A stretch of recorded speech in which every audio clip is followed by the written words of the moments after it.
Bonjour à tous et bienvenue dans la série Femmes de Lumière où pour ce nouvel épisode, cette nouvelle interview, j'ai le grand plaisir d'accueillir Éléonore qui est chamane urbaine. Bonjour Éléonore et bienvenue à toi. Alors j'adore cet intitulé. Est-ce que du coup, pour pas trop faire durer le suspense, tu as envie justement déjà de nous en dire un petit peu plus sur toi? Bien sûr. Alors, chamane urbaine, oui, parce que vous voyez, je suis dans mon appartement parisien, dans cette jungle. Là, je pense que c'est la nouvelle jungle, comme dit très justement Gérard Grenet, qui est un autre chaman urbain. Et j'avoue que c'est lui qui m'a donné l'intitulé, parce que moi, j'assumais pas du tout de dire que j'étais chamane. Moi, thérapeute holistique, ça me va très bien. Mais c'est vrai qu'il y a une vibration chamanique, il y a un regard sur la vie, ce regard de tout est vibration. Nous sommes tous un, cette même source, cette même énergie qui vibre de façon différente dans tout et qui du coup se manifeste de façon différente à nos yeux dans cette matrice dans laquelle nous sommes tous. Alors j'aime bien aussi le mot de thérapeute holistique parce que dans le holos, il y a le tout. Et moi, j'accompagne l'être dans son ensemble, dans son aspect énergétique. Donc, je suis énergéticienne, magnétiseuse, radiesthésie. J'accompagne le corps, donc je fais des massages. Très important de passer par enfin, voilà, c'est notre temple. Donc, le corps. Et puis, je suis thérapeute transpersonnelle et coach. J'ai plein de formations. Je me forme depuis plus de 10 ans. Voilà, j'ai reçu cet appel à être thérapeute. C'est le premier mot. Un thérapeute, c'est guide, c'est celui qui tient la lumière pour éclairer les autres, mais qui tient aussi la lumière pour son propre chemin, parce que mine de rien, on chemine pas mal. Et voilà, moi j'ai reçu un appel sur le chemin de Compostelle. Voilà, mais je crois que j'anticipe déjà là. Ah, je te reposerai la La question question. parce que je trouve ça beau, effectivement. On a échangé un peu en off et tu m'as dit qu'il y avait plein de signes justement qui étaient venus à toi pour te guider sur ce chemin-là.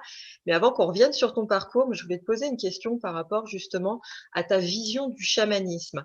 Parce que c'est vrai qu'aujourd'hui, comme je te le partageais, beaucoup de personnes peuvent avoir une vision un peu obscure de ce qu'est le chamanisme, de quelque chose d'un peu, tu vois, un peu noir, un peu avec une connotation qui soit pas très valorisante, je trouve, ou en tout cas qui peut être complètement déviée.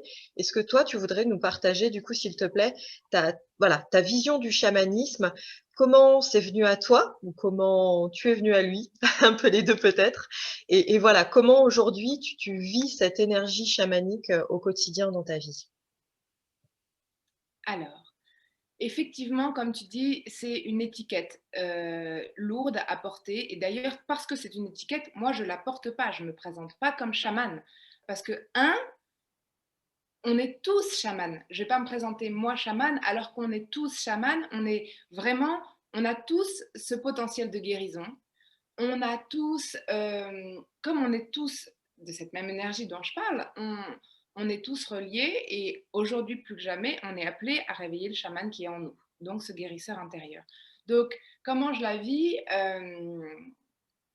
Oui, donc, comme tu disais, c'est un folklore lourd. On n'a pas besoin d'avoir un tambour et des plumes pour être chaman. C'est très important de rester soi-même. Et alors, comment je le vis? Ben, c'est une philosophie, c'est un regard que je porte sur la vie.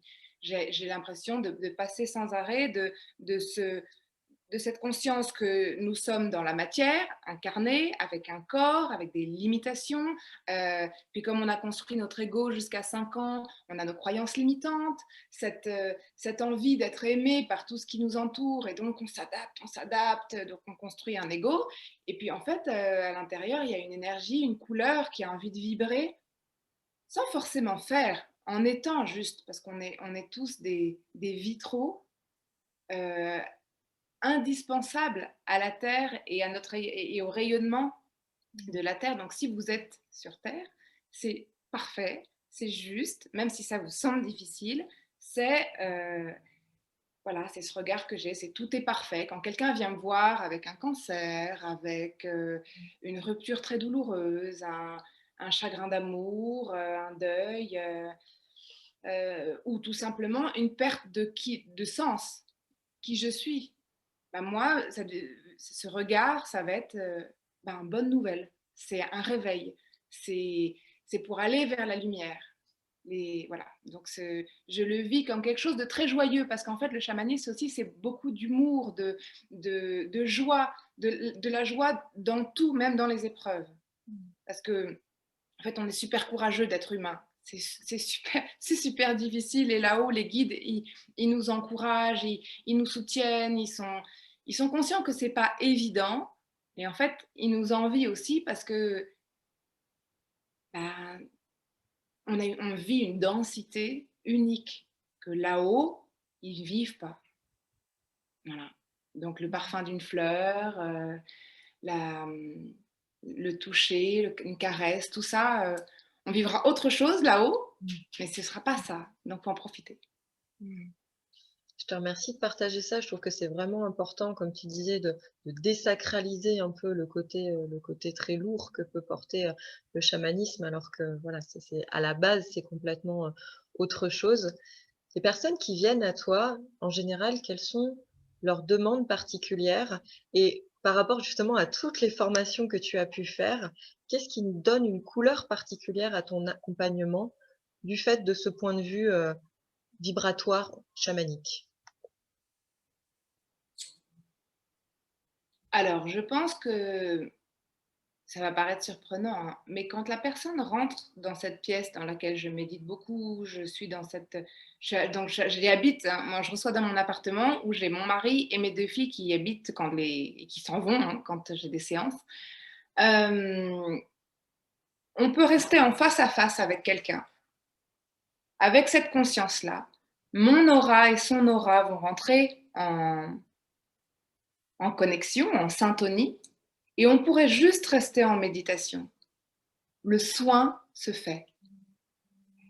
Dans l'absolu, je pourrais ne rien faire. D'ailleurs, quand quelqu'un rentre, je ne sais jamais ce qui va se passer.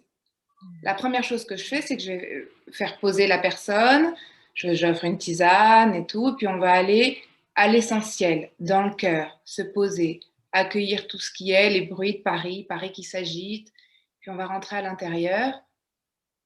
Et quel est l'essentiel? Quel est le désir? Quel est le besoin? Et de là, bah moi, je reçois des messages, je capte tout ce que la personne capte, je ressens aussi dans mon corps. Et on va aller ou en soins intuitifs, ou je sens que ça va être un voyage chamanique, au tambour donc. Il va y avoir peut-être une personnalité de l'ego qui a besoin de s'exprimer, l'enfant intérieur, le contrôleur, la femme blessée, le patriarche, la fée, voilà. Donc ça peut être un dialogue de personnalité. Et ces personnes, comme je te disais, qui viennent me voir, quelle que soit la raison, donc je te dis rupture, deuil, perte de sens, décision à prendre, grosse baisse d'énergie, bah déjà, quand ils remontent, ils ont un taux vibratoire élevé, enfin, j'ai remonté le taux vibratoire, sans forcément avoir fait de soins sur la table. Parfois, il y a besoin de passer sur la table et je fais toute la checklist. Je travaille avec là, les 7 voiles. Enfin bref, il y a plein de soins à faire. Et j'ai la réponse de quoi la personne va avoir besoin. Mais même si je ne fais pas passer sur la table, ils repartent reconnectés à eux-mêmes. C'est ça qui compte, c'est se reconnecter dans la voie du cœur. Se reconnecter. Et puis surtout, moi, je veux surtout pas qu'ils dépendent de moi. L'idée, c'est de leur remettre les clés. Donc c'est vrai qu'en 2 heures, je transmets le maximum, des titres de livres, des clés de respiration, voilà. Généralement, quand je les revois, ils me disent mais ma vie a changé, quoi. Ouais. Parce qu'il y a une reconnexion évidente. Il y a plusieurs chamanismes. Il y a le chamanisme avec les plantes. Il y a et c'est celui-ci qui peut effrayer. On n'est pas obligé de prendre des plantes, on n'est pas obligé de prendre de l'ayahuasca, du tabac, tout ça pour être chaman. On n'est pas obligé d'aller faire la danse du feu. Le chamanisme, il se vit, je te dis, c'est un regard. Mais c'est vrai qu'il y a tout ça. Et puis, il y a il y a la peur de la magie noire. Mais là, c'est très important que j'informe tout le monde. La magie noire, ça commence par une pensée négative. On fait tous de la magie noire. À partir du moment où on critique quelqu'un, on en veut à quelqu'un, on n'a pas fait un pardon avec quelqu'un et on entretient cette rancœur, c'est de la magie noire. Puisque tout est vibration, même à distance, on agit sur les... D'ailleurs, moi, je peux travailler à distance. Et donc, on peut... Voilà. Le chamanisme...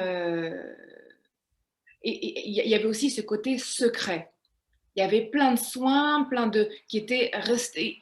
comme l'église et tout, ils ont voulu chasser les chamans, ils sont restés dans leur forêt et il y a eu un temps, là, ça fait une petite vingtaine d'années, que voilà, ils ont compris que vu ce qu'on vivait, c'était urgent de réveiller l'humanité. Et donc, c'est pour ça qu'on voit les Dreamcatchers, là, les attrape-rêves partout. Voilà, comme toutes les vibrations encore, ben, les licornes, tout ça, ça revient. C'est une montée de niveau de conscience. Mmh. Je trouve ça beau, toute Voilà. cette symbolique qu'il y a autour effectivement du chamanisme, des choses que l'on voit apparaître comme ça. Alors effectivement, on n'a pas forcément cette conscience et puis on peut trouver ça juste, joli, sympa, un peu enfantin et cetera. Mais c'est intéressant de voir justement toute la symbolique qu'il peut y avoir derrière. Alors, comment c'est venu à toi, en fait, le chamanisme? Parce que peut-être que c'est pas toujours cette activité-là que tu as pratiquée, même si j'ai bien compris que, voilà, tu avais passé beaucoup de temps sur ton chemin personnel à te former, à te poser des questions, à avancer déjà pour toi, pour ton propre développement personnel. Mais comment s'est construit, voilà, tout ce cheminement-là? D'où tu viens, entre guillemets, et qu'est-ce qui t'a amené de façon évidente à te reconnecter à cette, ton essentiel à toi, en fait, à ce niveau-là? Mon essentiel à moi. Bah, tu vois, j'ai envie de revenir à l'enfance. Donc j'ai été élevée dans une famille catholique Mmh. et on allait à la messe tous les dimanches, mais moi ce que je préférais c'était rentrer dans une église seule. Et, et, je- et il se passait quelque chose, je sentais que il n'était pas sur terre, mais que parmi tout le monde, mon meilleur ami c'était Jésus. Il y avait vraiment une foi, et puis Marie, tu vois, j'avais un lien à Marie. Et, hum, Et puis j'avais l'impression que tout ce qu'on nous racontait, en revanche, à la messe, ma mère qui me disait qu'il n'y avait que les catholiques qui allaient au paradis, je sentais que c'était pas juste. Et puis à un moment, tu vois, vers 16 ans, j'ai même voulu être religieuse. Donc l'aspect spirituel était très fort dans ma vie. Et puis en fait, bah, souvent les thérapeutes, on a des parcours de vie compliqués. J'ai eu un drame dans mon enfance, puis ça s'est manifesté avec une sorte de burn-out vers 16 ans. J'ai sombré dans la boulimie. Et on voulait me donner des antidépresseurs et tout, et puis je sentais que je pouvais m'en sortir toute seule. Donc en fait, et là pareil, c'est les cadeaux de la vie. J'étais toujours dans cette foi qu'il y avait quelque chose de plus fort qui m'habitait, qui m'aiderait. Et donc, bah, comme par hasard, la coiffeuse qui venait s'occuper de ma mère, elle se formait à l'énergétique. Donc, elle me recevait chez elle en soins énergétiques. Elle m'ouvrait à tout. Et elle me reconnectait à tout ce en quoi je croyais profondément, mais que je n'avais pas accès dans ma famille. Et puis, ensuite, je suis devenue comédienne, donc je continuais quand même à aller voir des énergéticiens, puis à être boulimique et tout ça, donc à continuer à me faire accompagner. Et puis, donc comédienne, jusqu'à 2010. Donc comédienne, c'est un travail sur soi aussi, mais c'est quand même mettre plein de masques pour surtout, on apprend à se connaître, mais en même temps, on n'a pas envie de vivre vraiment qui on est. Et puis en 2010, alors que ça marchait plutôt bien, j'avais un premier rôle au Festival d'Avignon, j'avais un agent, tout ça, toutes les portes se ferment. On reprend un premier rôle, non, non, non. Et puis pareil, je me dis, mais dans la vie, si on ferme des portes, c'est qu'il y en a d'autres qui vont s'ouvrir. J'avais toujours cette petite voix de foi, tu vois, vraiment la foi. Et jour de la Pentecôte 2010, je reçois l'appel, tu vois, je vois une sorte d'image, parce que je ne connaissais pas, il fallait que j'aille marcher sur le chemin de Compostelle. Donc je prends mon sac à dos, j'achète des chaussures et je pars marcher toute seule pendant un mois. Avec vraiment encore cette connexion à Marie, tu vois, je prie vachement Marie. Et, et je me suis blessée, tu vois, j'avais très très mal au genou et je continuais, j'ai une sorte de... Alors moi j'aime pas parler de miracle, mais il y a un moment, oui, je pouvais plus marcher, à un moment je rentre dans une église, j'ai dit ok, si vous voulez que je continue, il va falloir faire quelque chose. J'ai eu des frissons partout, un truc très fort qui s'est passé, puis je me suis remise à marcher, j'avais plus mal. Donc là j'ai pleuré toutes les larmes de mon corps, j'étais quand même très émue. Et puis là j'ai reçu le mot dans les rêves, Éléonore, tu dois être thérapeute. Tu es thérapeute. Thérapeute, moi. Et au bout d'un moment, ça revenait tellement, je dis ok, ok, mais guidez-moi. Il va falloir que vous me guidiez. Et puis, évidemment, à un moment, la douleur revient, donc je m'arrête du chemin et je fais du stop. J'étais dans le sud-ouest, tu vois, quasiment à Saint-Jean-Pied-de-Port, mais pas encore. Et donc, j'ai fait du stop jusqu'à Lourdes. Donc, je me suis retrouvée le 15 août, fête de la Vierge, au pied de la grotte de Lourdes. Donc, tu vois, il y a ces genres de petits symboles que j'adore. Et donc là, j'ai demandé à Marie, Marie, il va falloir me guider, je veux bien être thérapeute. Et donc, je suis arrivée, j'ai changé de métier, j'ai demandé à mon père de rentrer dans son cabinet de conseil par l'humour. Donc, il était déjà une sorte de thérapeute, lui, en entreprise. Donc là, ça a été passionnant, j'ai fait des interviews. Je suis redescendue sur Terre parce que quand on est comédien, finalement, on est tellement égocentrique qu'on n'est pas vraiment dans le... Alors, attention, je ne dis pas ça pour tous les comédiens, mais il y a une certaine... Parfois, on peut être déconnecté. Et je me suis retrouvée dans le monde de l'entreprise avec des gens qui souffraient, des gens qui étaient avec des problématiques de salariés. Donc ça m'a ouvert à tout ça. J'ai adoré toutes ces interviews. Et puis le deal avec mon père, c'était je travaille avec toi, mais je me forme. Et donc là, je me suis formée en tant que thérapeute transpersonnelle, au coaching, au chamanisme. Il y a eu toutes ces rencontres qui se sont faites en parallèle de mon boulot. Donc le chamanisme est arrivé comme ça. Et puis à un moment, je me suis dit, mais c'est bien d'être thérapeute, mais c'est quand même très tourné vers le passé. J'aimerais bien connaître le coaching parce que j'ai l'impression que c'est tourné vers l'avenir. Et en fait, quand je me suis assise le premier jour de ma formation de coaching, je me suis assise à côté de mon futur mari. Voilà.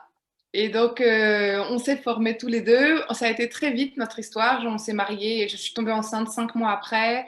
Donc, on a eu Alma, puis on s'est mariés, puis on a eu Rose. Et alors, en parallèle de tout ça, donc c'était évidemment ce que je dis toujours, il n'y a pas plus initiatique que la vie. Bien sûr, j'ai eu mes formations. Mais les accouchements, s'il y a bien un message, c'est de l'accouchement pour moi, c'est accepter la réalité telle qu'elle est. C'est-à-dire que moi, en thérapeute, j'avais envie d'accoucher naturellement, j'avais pas de péridurale, rien. Et ben la vie m'a rattrapée. J'avais une petite fille qui n'était pas bien positionnée, j'ai eu une césarienne, puis la deuxième, super, je vais y aller naturellement. Et là, ça a été un enfer que j'ai positivé après, mais un enfer. Et voilà, et ça a été initiatique. La psy qui est arrivée dans la chambre avec mon petit bébé le lendemain de l'accouchement, mais voilà, vous faites face à la réalité. Et c'est exactement ça. J'ai appris à accepter la réalité. Donc, et puis voilà. Et après, comment mon activité s'est lancée vraiment à ouvrir mon appartement à recevoir tous les jours, c'est encore un drame, mais un drame d'une amie. Une amie, voilà, j'ai pas envie de raconter son drame, mais c'était un drame, vraiment. Et je l'ai accompagnée et elle m'a regardée, elle m'a dit, mais Éléonore, en fait, c'est ton métier. Moi, je le faisais pas vraiment. Enfin, j'étais assistante dans des groupes et tout, mais moi, je recevais pas seule. Et elle m'a dit, mais Éléonore, je veux que mon épreuve rayonne. Donc, tu vas faire un site internet et puis moi, je vais parler de toi. Et 2 mois après, donc j'avais fait mon site et tout, et elle a fait une newsletter. Et cette newsletter, en 2 jours, je me suis retrouvée avec 80 patients et ça a lancé. Et je pense à elle et je la remercie parce qu'elle a vraiment compris combien les difficultés de la vie pouvaient être transformées. Elle a fait un magnifique cadeau parce que maintenant j'accompagne d'autres femmes qui vivent la même épreuve et c'est magique. Et c'est magique dans le sens vraiment, la magie, l'âme agit. C'est des rencontres d'âme. À chaque fois que quelqu'un vient, je lui propose de se tutoyer et je lui dis, vous allez voir, on avait rendez-vous. Et c'est nos âmes qui ont rendez-vous. Je ne sais pas si j'ai répondu à la question, j'ai l'impression d'être partie très loin. Non, je me tais parce que je suis très émue et je te laissais finir parce que je trouve ça tellement beau. Effectivement, déjà tout ton parcours, toutes ces synchronicités-là, comment tu t'es laissé dans ce flot-là c'était pas forcément simple, c'était pas forcément d'une grande évidence au début. Ça a été beaucoup dans la douleur parce que comme tu le dis, chemin de vie, chemin de thérapeute, chemin d'âme, c'est pas forcément toujours évident et bien souvent on est mis à l'épreuve, que ça soit dans notre cœur ou dans notre chair. Et même si on sait, même si on a conscience que ça n'est qu'un passage pour nous amener à la prochaine étape de notre vie, qu'on a des choses à comprendre, à apprendre pour pouvoir mieux après derrière les transmettre et puis comme tu l'as dit très justement après accompagner d'autres personnes sur leur propre chemin. Mine de rien, quand on est dedans, il faut le vivre.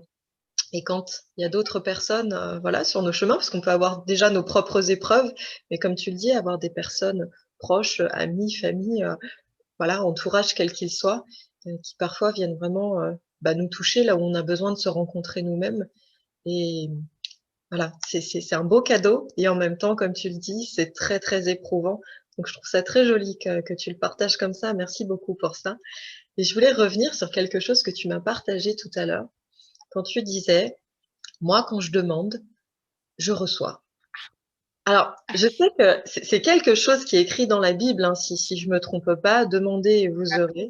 Matthieu, demandez, vous recevrez, absolument. Et tout à fait. Et pour le coup, alors moi je sais que c'est voilà, quelque chose que je pratique. Je suis très croyante dans le sens où je développe énormément ma foi parce que ma foi est mise à rude épreuve aussi parfois. C'est quelque chose qui m'habite aussi profondément. Et on n'a pas besoin, je pense, de croire dans le sens religieux du terme, que ça soit affilié à une quelconque religion pour vraiment avoir cette profonde foi en soi. Je pense que c'était important de le rappeler, qu'on n'a pas besoin, encore une fois, d'avoir une étiquette quelle qu'elle soit. Chacun est libre d'avoir cette foi qui, entre guillemets, n'appartienne à personne. Et donc, tu me parlais de ça, et je te disais que pour moi, c'était pas forcément toujours aussi direct d'avoir cette émission-réception. Comment c'est quelque chose que toi tu pratiques et qui est beaucoup plus fluide en tout cas dans cette communication que tu peux avoir avec, avec Marie, avec Jésus, avec voilà, peu importe entre guillemets qui tu mets derrière, mais en tout cas avec cette communication très fluide avec ce en quoi tu crois et ce dont tu as besoin. Et encore une fois, besoin pas dans le sens superflu, mais besoin en tant que guidance pour aller justement un peu plus loin sur ton propre chemin. C'est quoi ton petit secret? Alors, déjà, je pense qu'il faut prendre bien conscience que juste à côté de nous, hein, vraiment dans cet invisible qui est tout proche, il y a tous ces guides, nos anges gardiens, nos guides, les êtres de lumière, qui ne demandent que ça de nous aider.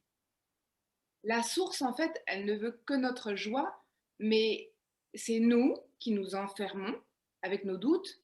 Mais est-ce que ça existe vraiment? Avec la peur, qui, elle, pour le coup, freine totalement ce mécanisme que je vais t'expliquer. Donc, en fait, moi, en ce qui concerne la prière, je propose prier. En plus, je fais le catéchisme aux petits-enfants, donc c'est trop mignon parce que tout jeune, je leur dis, mais parlez à l'univers, à l'invisible, à Dieu, à qui vous voulez, comme si c'était votre meilleur copain. Ne pas mettre une distance. C'est vraiment, ils ont qu'une envie, c'est de nous aider. Donc moi, je m'amuse avec les anges, par exemple. Et je dis merci pour la place qui est déjà là, qui m'attend.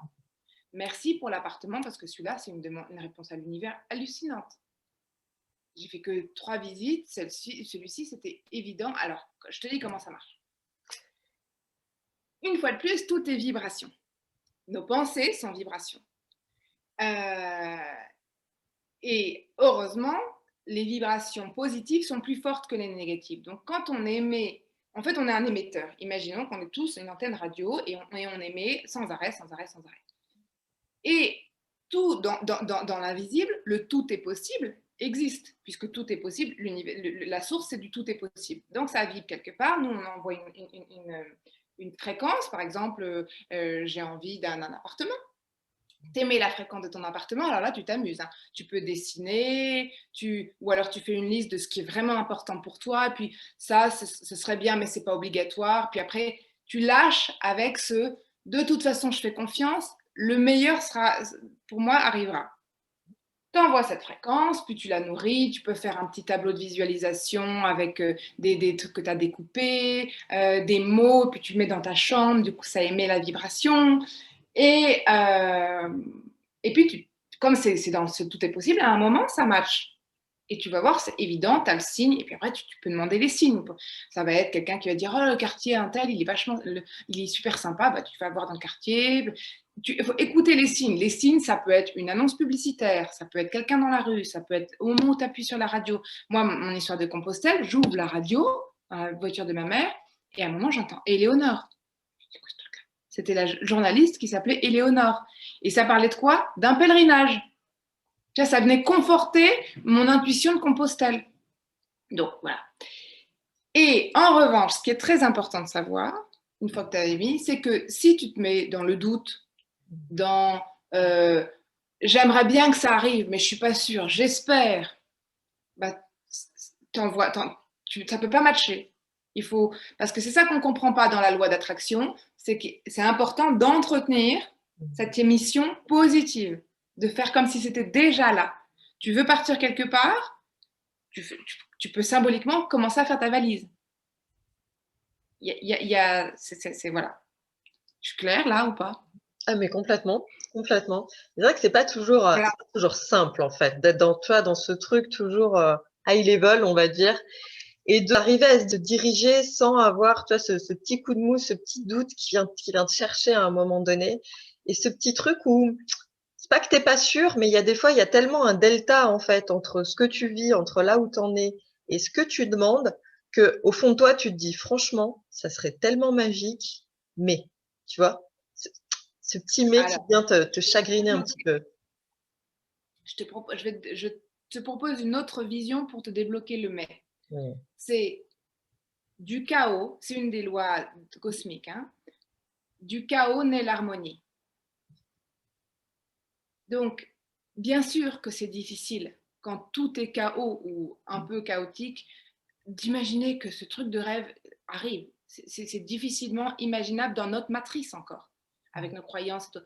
Mais si tu sais que pendant que tu es en train d'accoucher, c'est l'horreur, pendant que tu es en train de t'engueuler vraiment avec ton compagnon et il ne se passe plus rien, tu ne sais pas comment ça va marcher, mais tu te dis, allez, j'ai envie d'y croire, tu sais que le chaos déconstruit. En fait, le chaos, en plus, si tu prends l'exemple du corps, nos cellules créent à un moment le chaos pour retrouver l'harmonie. Quand, quand il y a des parties, quand on est malade ou quand il y a chez l'enfant qui se construit, il y a un moment, tu l'observes au microscope, enfin, il y a des films géniaux là-dessus, le corps donc crée une sorte de pont entre deux organes, par exemple, enfin, je ne connais pas par cœur, hein, mais, et à un moment, ça se déconstruit pour retrouver l'harmonie. Donc la déconstruction, à un moment, c'est totalement chaotique. Et, et puis même dans la nature, tu retrouves ce chaos duquel naît l'harmonie. À chaque saison, tu as une sorte de chaos. Et puis quand tu prends plein de pendules, là j'ai pas mes pendules, mais il y a une expérience qui montre que tu lances des pendules, tous ensemble alignés. À un moment, ils vont tous, chacun vibrer à leur rythme, et hop, ils vont trouver la danse parfaite. Et une danse sinusoïdale, la courbe de la vie. Donc c'est une phrase, moi, dès qu'il y a un problème, du chaos naît l'harmonie. J'ai foi en cette loi qui nous dépasse et qui nous incarne complètement. Voilà, ça peut aider pour le mais. Oui, complètement, je te remercie. Qu'est-ce que tu pourrais donner aussi comme, comme petite chose par rapport aux personnes qui traversent des épreuves qui sont vraiment difficiles, quelles qu'elles soient dans leur vie pro, perso, que ça soit eux, leurs enfants, quelqu'un de proche, enfin, et, et pour qui c'est compliqué justement de traverser là, d'arriver à trouver du sens quand, a priori, ça n'en a pas beaucoup. Bien sûr, après, on arrive souvent, quand on les a traversés et bien plus tard, à comprendre qu'est-ce qui s'est joué à ce moment-là, qu'est-ce que ça a pu nous apporter, et cetera. Mais n'empêche que quand on est dedans, c'est pas évident. De quelle manière on peut arriver à justement ne pas sombrer, à se laisser traverser par ce qui a besoin de l'être, mais voilà, à le vivre en tout cas au mieux et encore une fois avec le plus de foi possible. Alors dans les périodes douloureuses, il y a deux choses déjà. Parfois, il y a ceux qui sont dans l'anticipation de la douleur, dans l'anticipation du drame. Et ça peut être aussi une période très douloureuse parce qu'on est juste dans la peur. Et il n'y a rien de pire que d'être dans la peur. Dans la peur d'une opération, la peur on a envie de divorcer, mais en fait, cette période de j'ai envie de divorcer, elle est horrible parce que finalement, le divorce, au moins, on est dedans. Quand quelqu'un est dedans, je remarque que c'est parfois plus facile parce qu'on est dedans, on n'est plus dans la peur, on gère. Et donc, quelles que soient ces deux phases qui sont de toute façon inconfortables, parce que c'est une phase de transition, j'amène toujours à l'instant présent. C'est-à-dire que dans chaque instant présent, finalement, si tu vas respirer tous les jours en cohérence cardiaque, si tous les jours tu honores ton corps, même si ton corps est en souffrance physique, que tu es dans la gratitude pour ceux qui te soignent, pour la vie qui est encore en toi, pour voilà, trouver la force d'être dans la gratitude et continuer à honorer ce qui est le plus essentiel pour nous, c'est-à-dire notre corps, ce qu'on aime, ce qu'on aime bien au-delà. Voilà, et ça, c'est. Et là, ça peut être vraiment plusieurs fois par jour, revenir à la respiration, venir au concret, venir et se faire du bien, trouver plein de petites joies, ponctuer ces journées de petites joies. Parce que c'est la joie qui nous permet qui est notre première essence. Nous sommes joie. L'enfant qui naît est joie. On remonte le taux vibratoire. Tu vois, quand tu cultives la joie et la gratitude, bah, ça te permet de tenir. Ça paraît. Mais je t'assure, hein, j'accompagne du difficile. Hein. Puis aujourd'hui, la fréquence de la Terre augmente beaucoup. Nous augmentons beaucoup. C'est normal, là j'ai envie de parler pour des personnes qui vont nous regarder là. Si vous êtes fatigué, si vous avez envie de rien faire, c'est hyper normal. Là, les guides en ce moment, ils nous demandent d'arrêter. Pourquoi est-ce qu'on a ce virus? Pourquoi est-ce qu'on a eu ces confinements et tout? Pour changer de paradigme, pour justement porter un nouveau regard sur la vie, sur nous, sur nos habitudes qui ne peuvent plus être les mêmes. Sinon, on part un peu au drame hein, quand même. Gaïa a besoin de se nettoyer, nous aussi, et ben, il faut accompagner ce nettoyage. Et c'est pas en faisant et en étant dans l'hyperaction qu'on va pouvoir laisser les choses se transformer. Et c'est important parce que c'est vrai qu'on peut justement être dans cette peur où bah, peut-être que voilà, au niveau travail, ça se passe pas comme avant, où on est en fait dans cette période de transition. On peut être dans des difficultés économiques bah, qui n'étaient pas avant. Il peut y avoir beaucoup de choses effectivement en ce moment qui viennent nous chercher sur une certaine forme d'insécurité, une certaine forme de bah, je sais même pas dans 2 mois, peut-être que là, voilà, beaucoup d'entre nous ont prévu leurs vacances, mais concrètement, est-ce que ça va se passer comme on a envie que ça se passe? Comment va se passer la rentrée au niveau des enfants, au niveau de nous? Pour les personnes qui ont perdu leur travail, qui ont perdu des proches et ben, comment la vie continue? Tu le disais tout à l'heure, honorer cette vie en nous. Mais c'est vrai que quand beaucoup de choses s'effondrent un peu comme des châteaux de cartes autour de nous, et que, a priori, si on est là, c'est qu'on a encore quelque chose à y faire. Ça nous est demandé, en tout cas, de perdurer comme ça et puis de continuer à avancer malgré tout et puis grâce aussi, comme tu le disais, à tout ce qui se passe, d'aller peut-être se découvrir autrement. Qu'est-ce qui, toi, t'aide dans ce cheminement bah, que l'on vit tous, hein, qu'on le veuille ou non, de toute façon, ça s'impose à nous.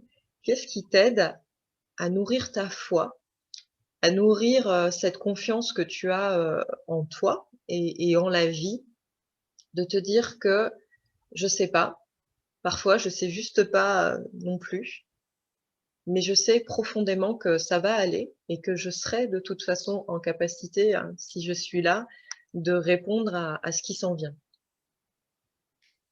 Alors, c'est drôle parce que ta question, elle rejoint ce sur quoi j'avais envie de rebondir dans ce que tu as dit. Tu as dit, si je suis encore là, c'est que j'ai encore quelque chose à y faire. Bah, rien que là, on n'a rien à faire. Qu'est-ce que tu dirais à la personne qui est alitée en ce moment à l'hôpital, peut-être handicapée complètement, qui peut juste tourner un œil? Je pense aux gens qui sont atteints de la maladie de Charcot. Elle ne peut rien faire. Cette personne, elle est en vie. Et parce qu'elle est, et qu'elle rayonne sa lumière comme elle peut, elle permet aux soignants, elle émet par sa force, par son courage, par sa pulsion de vie, une vibration qui fait qu'elle est essentielle. On n'a rien à faire qu'à nous. Donc, je réponds en même temps à ta question. Mmh. Je n'ai rien à faire qu'à me laisser guider par la vie qui coule en moi, par cet invisible qui me guide, parce que je surfe. En fait, ma foi, et qu'est-ce qui me fait tenir, c'est parce que j'ai conscience que je suis là, je suis, du verbe être et du verbe suivre. Je suis la vie qui va me guider vers ce pourquoi je suis faite, mais en fait, quelle est la couleur que je vais rayonner? Moi, j'ai compris que, alors on est tous des êtres de lumière. Et moi, là, j'ai compris que j'allais être celle, je suis celle qui tient une lumière, tu vois, pour éclairer ceux qui ne sont pas encore passés dans ce paradigme de vous avez juste à être.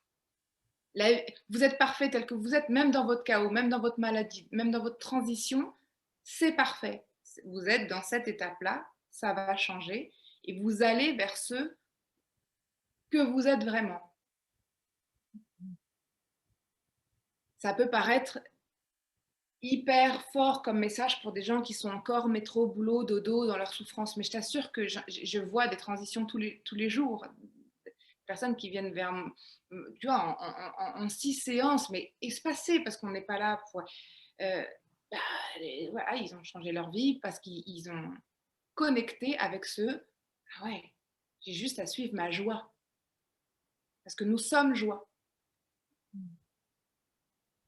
Maintenant, il ne faut pas oublier qu'il y a le karma. Et donc le karma, les transitions peuvent être plus ou moins lourdes selon les personnes.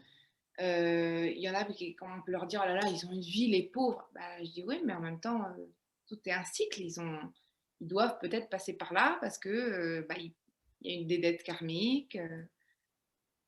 Donc ça, j'ai envie de te dire, il faut à la fois accueillir ce qui est difficile, tout en étant dans cette confiance. C'est toujours être dans cette dualité. Dans cette, dans cette dualité. On est tous un et tout est un, mais dans cette conscience, dans cet ego conscient, dans cette double vision. Accepter l'instant présent et avoir foi dans ce qui va, dans cet inconnu. Donc moi, ce qui me fait tenir, c'est ça. Et puis aussi, moi, je pense que ce qui me fait tenir, c'est que quoi qu'il arrive, au pire, je meurs. Mais j'ai pas peur. J'ai super confiance. Non, mais tu vois, moi, je suis passeuse d'âme, donc je sais que ce passage de la vie à la mort, en fait, c'est de la vie à une autre forme de vie. Ça reste la vie. On quitte cette densité qui est effectivement très excitante et qu'on n'a pas envie de quitter tout de suite parce que, mine de rien, même si on en bave, bah, cette vie, elle est magique. Je trouve ça beau, comme tu le dis, avec tellement d'humour et de légèreté, au pire, je meurs. Donc, bon, c'est pas si grave que ça.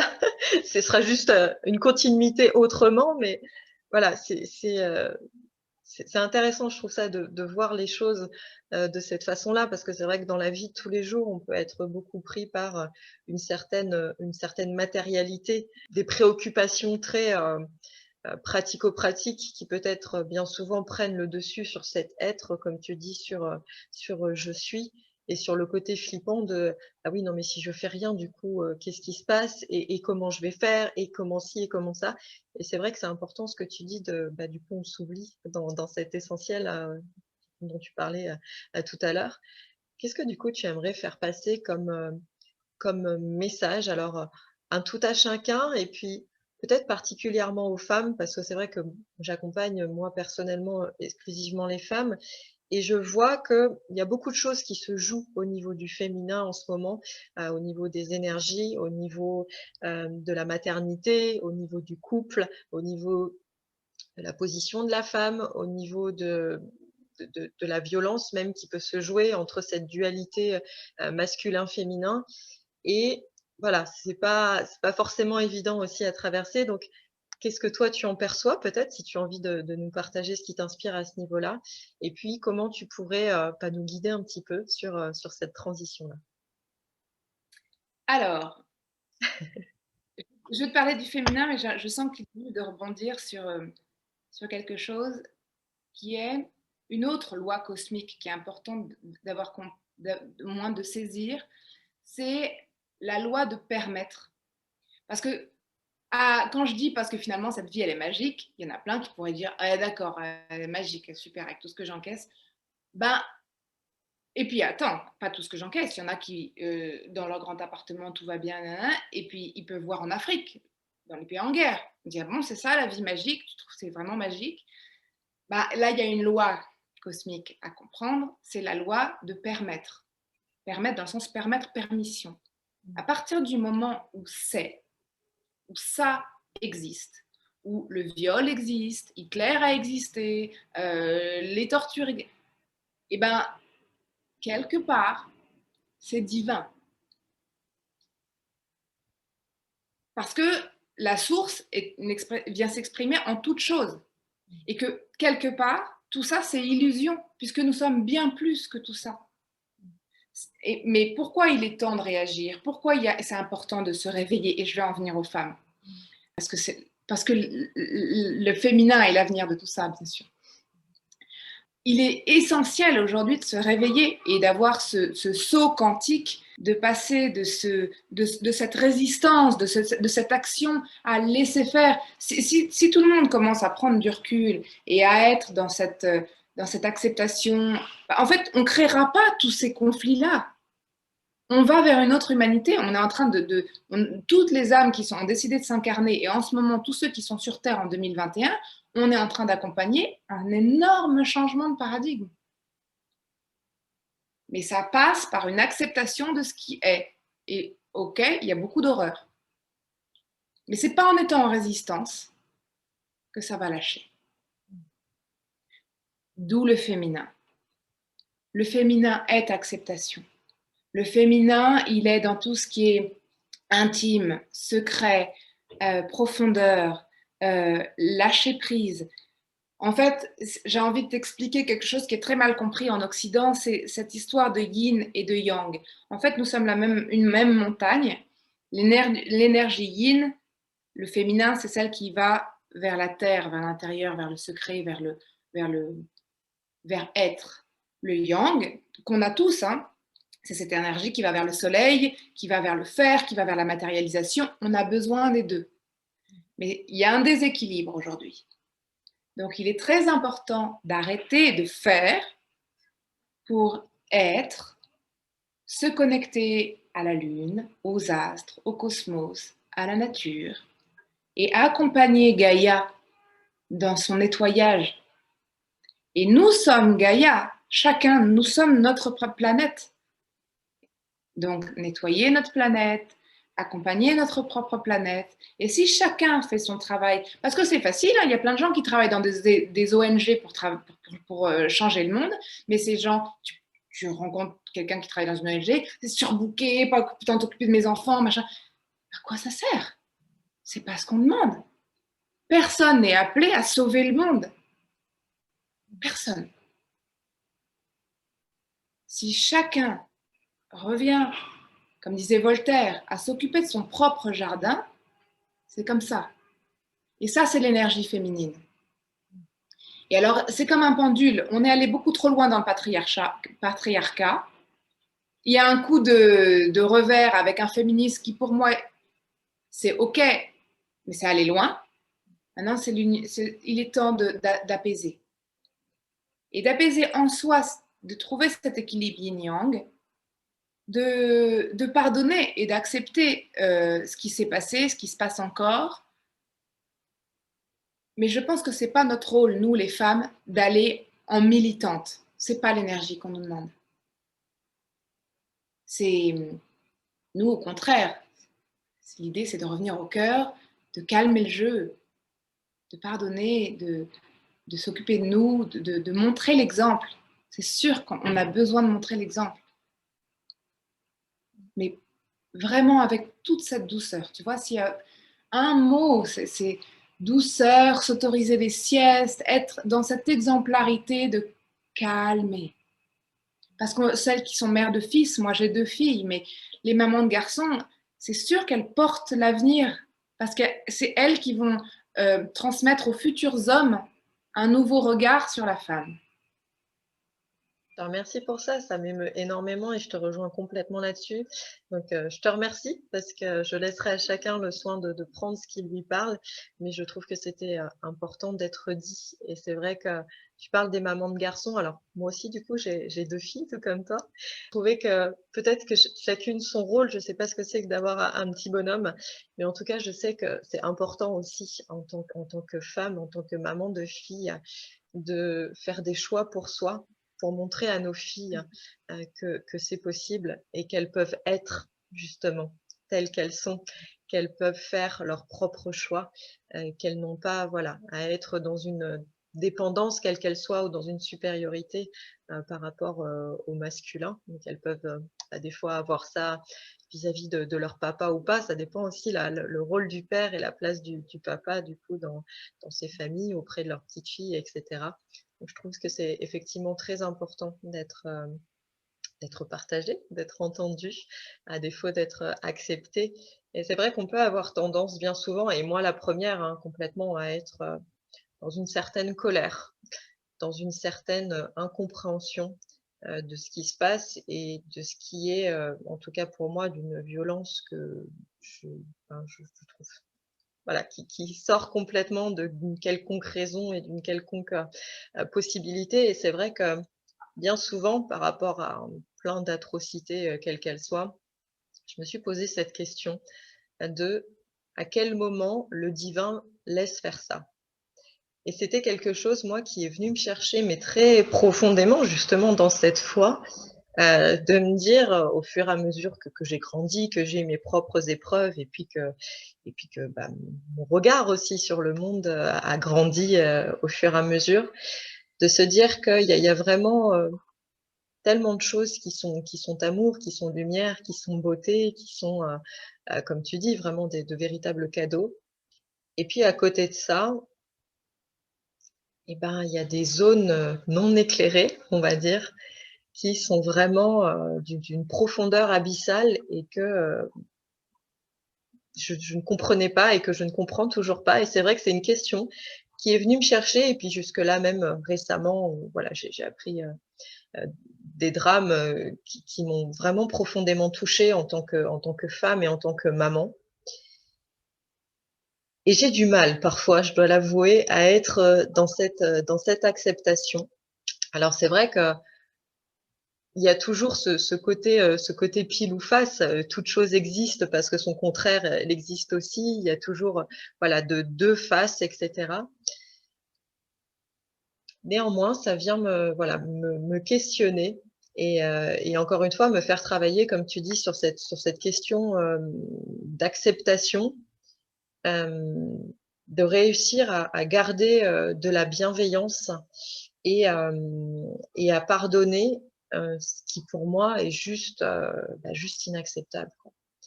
Quel est toi ton point de vue là-dessus et Oui, comment justement tu arrives, tu je te vois, réponds. à voilà, à peut-être, avoir un pas un mode d'emploi, mais tu vois, une autre approche pour être vraiment justement pour ne pas nourrir la colère et pour ne pas renforcer cet égrégore, voilà, qui n'aide pas en fait, qui n'aide pas et d'arriver au contraire à être plus dans l'apaisement. Alors, il y a 2 choses. Quand tu dis: «Je ne comprends pas pourquoi le divin laisse faire ça», il laisse faire parce qu'on a ce libre arbitre. C'est le deal.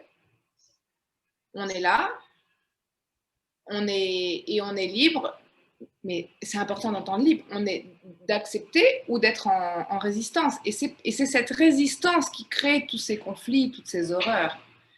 L'autre chose, c'est ta colère, ma colère, parce que Dieu sait si je suis passée par là, si je passe encore par là. C'est hyper important de la vivre, cette émotion. Et justement, non, surtout pas la laisser enfouir, de laisser exprimer. La colère est un moteur d'action, d'action qui peut être positive. C'est un moteur de transformation, la colère. Donc moi, ici, je fais vachement travailler la colère. C'est super sain. On a le droit d'être en colère parce qu'on est quand même dans cette... Bien sûr, quand je t'ai parlé de spiritualité et tout, mais il y a les deux. On est aussi dans cette humanité incarnée qui a le droit de vivre son moment de révolte. On a le droit d'être en colère, on a le droit de trouver que le mec hier qui m'a insulté avec mes 2 filles, je sortais de l'immeuble et il voulait que je traverse tout de suite alors qu'il n'y avait pas de passage du piéton parce que lui, il était en train de balayer un truc. Alors je l'ai fait en plus. Et ben, il était hyper en colère, ça a monté à une colère, je l'ai exprimé, puis après tout allait très bien. Mais c'est vrai que on a le droit d'être en colère. Non, mais c'est important de le dire. On n'est pas des. C'est pas parce qu'on travaille dans la lumière qu'on n'a pas des. On a le droit de vivre toutes nos émotions. C'est hyper important de les vivre. La tristesse, c'est important de pleurer, même devant nos enfants. C'est la colère, elle est saine, tu vois. C'est justement les personnes qui ont eu vachement de mal avec l'émotion qui en fait souffrent et ça se transforme en cancer, en tout ça, tout ça. Donc, un, hyper important de vivre l'émotion. Deux, tu dis j'ai du mal à accepter toute cette violence, toutes ces horreurs. Mais en fait, elle parle de nous. Quand tu commences à travailler sur toi en profondeur, tu vas te rendre compte que cette violence qui te touche, que le fait que tu sois tombé sur l'application je sais pas, du Monde ou le Figaro, où tu es tombé sur un article, tu aurais préféré pas tomber dessus. Hein, mais non, il se trouve que tu es tombé dessus. Mais tu es tombé dessus et cet article, il t'a activé, il est venu activer quelque chose que tu as réglé en toi. Tous ces viols, je dis pas que tu es une viol, mais on a une vibration. De toute façon, dès qu'il y a réaction émotionnelle, ça vient parler de nous. C'est-à-dire que quelqu'un qu'on va admirer ou quelque chose qui nous fait, qui nous met dans une émotion magnifique, bah, ça fait écho en syntonie, toujours toutes les vibrations. Donc ça vient activer cette lumière qu'on a en nous. Et quand on réagit à quelqu'un en jalousie ou en rejet ou en inacceptation ça vient parler de nous. Tout est miroir. On l'a créé notre vie. Il y a des gens on verra, qui font le même chemin, ils ne verront pas les mêmes choses. Il y a celui qui verra tous les sacs plastiques abandonnés dans la nature et celui qui se concentrera sur le chant des oiseaux. Mais parce que lui, il a un problème à régler, tu vois. Et donc, c'est très important de se dire que quand il y a quelque chose qui nous active, surtout sur la violence du monde, bah, et nous, notre violence, qu'est-ce qu'on en fait? Elle existe quelque part. C'est intéressant d'aller la voir, d'aller voir ce petit éclair en nous qui finalement se manifeste par plein de petits gestes au quotidien sans qu'on en ait conscience. Et c'est parce que c'est pas encore mis en lumière que ça nous active. Et si on fait tout ce boulot, c'est comme ça que l'humanité va changer. D'où l'importance de l'intention. Qu'est-ce que je veux offrir au monde? Qu'est-ce que je veux vivre? Et puis, tu vois, pas dans le se faire, qu'est-ce que je dois faire, mais qu'est-ce que je veux être? Et puis, si on se pose toute cette question et qu'on se rend compte qu'on a encore des zones d'ombre, bah, c'est aller les mettre en lumière. C'est vrai que on est tous invités à se dévoiler. Je te remercie en tout cas pour ce regard et cette invitation que voilà, je trouve intéressante. Alors encore une fois, c'est pas forcément le truc le plus confortable d'aller plonger voilà, dans ces ombres et comme tu dis, dans ce qui nous active, dans ce qui nous réactive, dans voilà, ce qui vient nous chercher à un moment donné ou à un autre. Mais dans ce cas-là, c'est pas confortable. Raison de plus pour être énormément dans la gratitude pour nous-mêmes. Et se rappeler qu'on est super courageux d'être incarné aujourd'hui. Rien que ça. S'envoyer que, waouh, mais on est quelque part tous des super-héros en ce moment, parce que c'est dur ce qu'on vit. Et puis cette montée vibratoire, notre ADN est en train de changer, c'est pas facile. Donc, bravo à moi, même si j'ai engueulé mon mari, tout ça. Hein. Non, mais tu as raison d'être dans cette, ouais, dans ce remerciement de soi d'être là, puis de faire de son mieux aussi parfois. Et puis de lâcher aussi ce côté peut-être un peu perfectionniste, un peu de vouloir être dans la maîtrise, que tout se passe comme je le souhaite, etc. Voilà, d'appréhender peut-être davantage le lâcher prise, la bienveillance, la tolérance, et puis l'amour de soi, quelles que soient les circonstances, même si voilà, c'est pas toujours facile, mais voilà, ce qui est essentiel n'est pas pour autant toujours évident ou dans la facilité. Et pour autant, ça ne veut pas dire que c'est pas le bon chemin. Donc, à chacun peut-être, voilà, d'appréhender, en tout cas ces invitations-là au mieux. Comment on fait, Éléonore, si on a envie de te retrouver? Parce qu'on a envie de prendre rendez-vous avec toi, parce qu'on a envie que tu nous éclaires un petit peu avec ta lanterne et avec ton approche qui est vraiment, très particulière et qui, je dois le dire, moi, m'a un peu, réconciliée avec le chamanisme parce que c'est quelque chose qui, je l'avoue, hein, me faisait plutôt peur. Ça m'intriguait un petit peu. Hem Et je trouve que voilà, ta façon de voir les choses avec encore une fois beaucoup d'amour, beaucoup d'humour et un espèce de voilà, de méli-mélo, bah, qui t'est complètement propre, mais en tout cas avec, cette vision, haute, je trouve, m'a vraiment voilà, réconciliée et en tout cas donné envie, bah, d'expérimenter peut-être cette approche-là. Donc s'il y en a d'autres qui sont comme moi et qui ont envie de venir vers toi, parce qu'en plus tu as dit que tu pouvais faire des séances à distance, donc du coup voilà, c'est parfait, on n'est pas obligé d'habiter Paris. Comment on fait pour te retrouver? Je vais te dire, mais il me vient quand même un autre message de vous transmettre, vraiment important. C'est le cinquième accord Toltec, c'est le discernement. Mmh. C'est quel que soit, voilà, je vous ai dit plein de choses aujourd'hui, j'ai répondu à tes questions, mais c'est vraiment important que vous sentiez si ça résonne ou si ça résonne pas. Seul vous, chacun qui regardez cette interview, savez, pardon, ce qui est juste pour vous. Et ça résonne ou ça résonne pas. Voilà. Il y a un moment, on est prêt, on n'est pas prêt, ou c'est ça. Et donc ça, c'est important. Et puis, on parle de thérapeute, donc il faut quand même faire attention. Aujourd'hui, en 2021, on monte tous, mais il y a quand même une sorte de conflit, hein, on le voit bien, ombre-lumière, dont beaucoup de thérapeutes sont, enfin, on est humain, on est dedans. Et écoutez-vous, sentez vraiment, là, on a notre thymus ici, c'est le vigile du corps.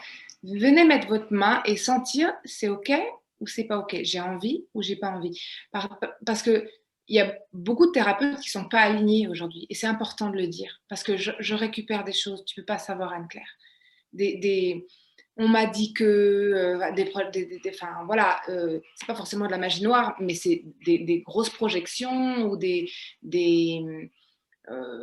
voilà, les gens ont besoin de bouffer, donc c'est pas ça devient un business malsain, alors que notre rôle normalement, ça devrait être de remettre les clés d'autonomie et de guérison à chacun.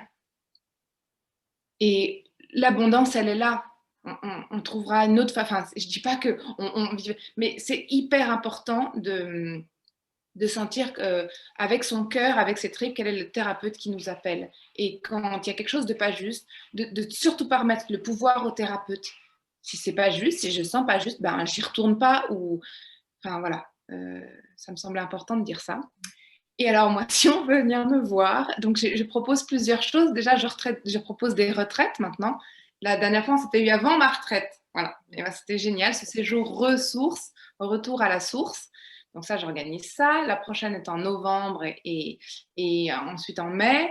J'organise des cercles de femmes à Paris pour celles qui sont à Paris. Et puis en séance, à distance ou dans le quartier d'Auteuil. Pour me joindre, donc j'ai un site, donc c'est eleonormeuillard.com. J'ai Instagram où je propose beaucoup de méditations guidées que vous, voilà, ou sur YouTube aussi, on y a accès.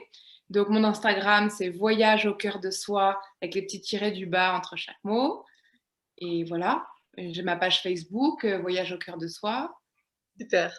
Bah, écoute, je mettrai tout ça de toute façon, tous ces liens, numéro de téléphone, email, tout ça, sous la vidéo. Comme ça sera plus pratique pour vous, pour arriver à retrouver, Éléonore directement et puis rien ne vous empêche d'aller effectivement, la voir, sur Insta si vous avez envie, de méditer et puis d'aller simplement la découvrir un peu plus, sur, son site internet, parmi tout ce qu'elle propose et voilà.